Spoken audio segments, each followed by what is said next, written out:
In the shadowy corridors of history, whispers of anguish and sorrow still resonate. Delving deep into the horrific facts of sexual abuse of enslaved African women aboard slave ships, a poignant question haunts our conscience. How many voices were forcibly silenced, their tales of agony still yearning to be told? Join us on this somber journey as we unearth these buried stories and give voice to the voiceless. The somber topic at hand sheds light on a history that must not be ignored, as it unveils the distressing reality of sexual abuse endured by enslaved African women during their harrowing journeys on slave ships. This aspect of history, though often obscured or neglected, is essential to acknowledge in the narrative of the past, present, and future. It is with a sense of duty that we confront the silence surrounding the experiences of these women who were not solely victims of the transatlantic slave trade and the resulting slavery, but played an immense, yet often unacknowledged, role in shaping the course of a new world. To contextualize, it is crucial to recognize the staggering numbers, spanning from the early 1500s to 1867. An equivalent number of captives crossed the treacherous Atlantic as the total of those coerced out of Africa during all other slave trades combined from 500 CE to 1900. Undoubtedly, the transatlantic slave trade marks one of the most colossal instances of coerced migration in human history. During the years spanning 1492 to 1820, a staggering 80% of individuals reaching the shores of the Americas were of African origin, while the remaining 20% hailed from Europe. The impact of this movement was profound, spreading across numerous countries including Argentina, Bolivia, various Caribbean islands, Honduras, and North America. African individuals contributed immensely, mining resources, cultivating lands, erecting towns and cities, and fighting for both their personal freedom and the liberation of the very nations that subjugated them. Amidst these struggles, they forged novel cultures, languages, religions, and communities. Among those who survived the grueling Middle Passage, women constituted 30% of the survivors. As we move further into the layers of this heartbreaking narrative, exposing the systematic abuse, stay tuned till the end of the video to know what could be the worst of it. The historical records reveal a striking fact. The majority of Africans forcibly transported were aged between 15 and 30, signifying that a significant number of the women who boarded the slave ships were not only daughters and sisters, but also wives and mothers, leaving behind husbands and young children, or witnessing their loved ones set sail on separate vessels. The wrenching pain of being ruthlessly torn from families that cherish them and uprooted from their communities indefinitely is a torment that defies adequate description, often manifesting in wordless expressions. On the vessels of suffering, a surgeon noted that both men and women exhibit signs of immense distress and despair, a result of the agony stemming from their separation from friends and loved ones. Nights echoed with their mournful cries, a manifestation of their profound anguish. The source of their torment often lay in dreams, where they found themselves back in their homeland, only to awaken to the grim reality of the slave ship's hold. This sensitivity was particularly evident among women, with many experiencing hysterical fits under such circumstances. Remarkably, the women who managed to survive this harrowing ordeal accounted for 80% of all women who arrived in the Americas prior to 1820. Their presence exerted a significant influence on the shaping of the continent's societies. They played pivotal roles in demographic shifts, social dynamics, and cultural advancements across the Western Hemisphere. Within their spirits, these resilient women carried a wealth of knowledge encompassing medicinal plants, diverse crops, gardening expertise, midwifery skills, culinary traditions, melodic songs, captivating dances, and rich narratives. Their cultural tapestry extended to gendered customs, values, and spiritual practices. Despite facing elevated mortality rates and limited fertility, they bore the honor of birthing the first generations of Americans, marking a profound contribution to the New World.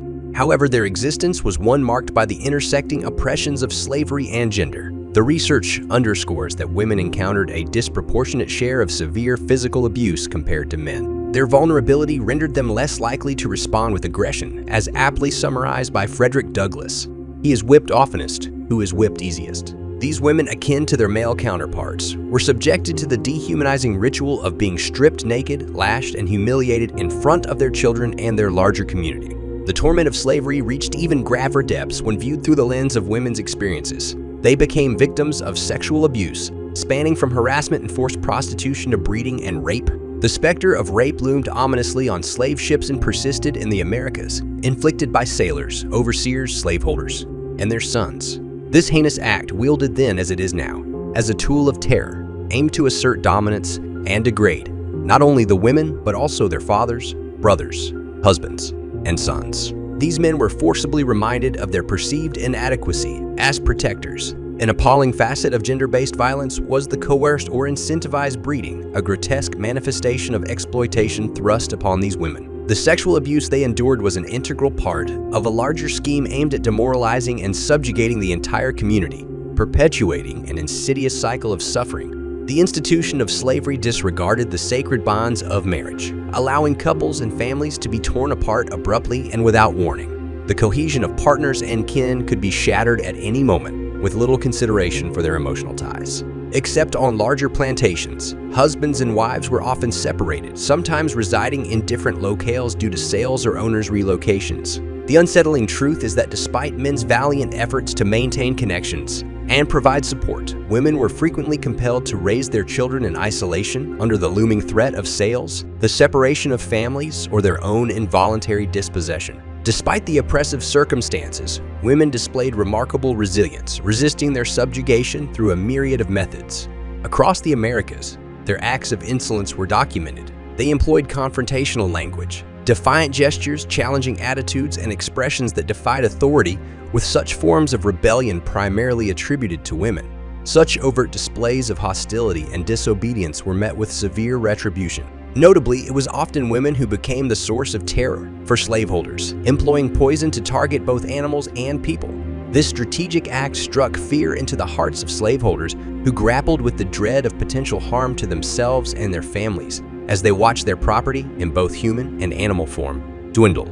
Defying the control exerted by owners over their reproductive capacities, mothers and midwives took matters into their own hands. They assumed roles as abortionists and agents of infanticide, refusing to bring children into a world of misery and further augment the fortunes of their oppressors. While less frequently than men, women also embarked on journeys of escape, seeking refuge in cities, free territories, or even establishing their own communities.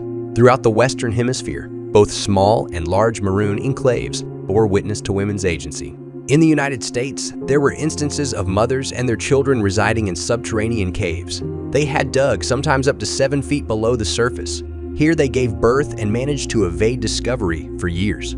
During times of insurrection, women played vital roles by supplying fighters with sustenance, transporting ammunition, acting as spies, and caring for the wounded. Some even directly participated in combat, taking up arms and at times disguising themselves as men. Others weaponized their gender, as seen in the uprising and revolution in Saint Domingue, where certain women exchanged sexual favors with French soldiers in exchange for essential supplies like bullets and gunpowder. Women also faced brutal consequences for their resistance, enduring hanging, whipping until death, immolation, dog attacks, and shootings for their involvement in maroon communities, assault, arson, poisoning, or rebellion. However, one of the most enduring forms of resistance was the preservation and transmission of culture. In the face of widespread family disintegration, mothers took on a central role, not the sole role, but often the primary one, as social and cultural nurturers across 15 generations of enslaved individuals in the Americas. Under these circumstances, they predominantly instilled in their children the inner strength and coping mechanisms essential for survival, fostering the abilities to live, love, hope, create, and forge resilient and resourceful communities. Through oral traditions, practical skills, impactful deeds, personal examples, and sheer determination, women played a pivotal role in uniting the African diaspora in the Atlantic world. They were instrumental in shaping and perpetuating the dynamic and vibrant cultures known today as African American, Gullah Geechee, Caribbean, Bushnenge, Afro-Peruana, Afro-Brasileira, Creole, and Antilles. The indomitable courage and enduring strength displayed by these women in a world determined to degrade them as human beings, Africans and women stand as a source of profound inspiration across all eras and locations. Thriving within an abhorrent system of terror, within a framework of racism, sexism, and patriarchal oppression, women ingeniously navigated their circumstances. They educated, shielded, nurtured, defied, and engaged in struggles. Their struggles, alongside those of men, persisted beyond the abolition of the slave trade and slavery.